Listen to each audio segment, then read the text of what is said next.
দুনিয়াওয়ালাদের কাছে না মালিকের কাছে, যিনি এক ফোঁটা পানির থেকে অস্তিত্ব দিছেন, যার কাছে আবার আমাদেরকে ফিরা যেতে হবে। পালানোর কোনো সুযোগ নাই।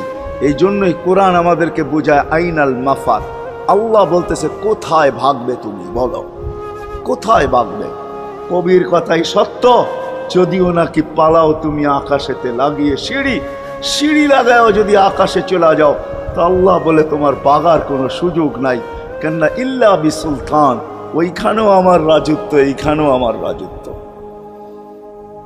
ডাইনো আমার রাজত্ব, বামে আগে পিছে উপরে নিচে সর্বত্র আমার রাজত্ব। আমার রাজত্বের বাহিরে যাওয়ার ক্ষমতা তোমাদের নাই।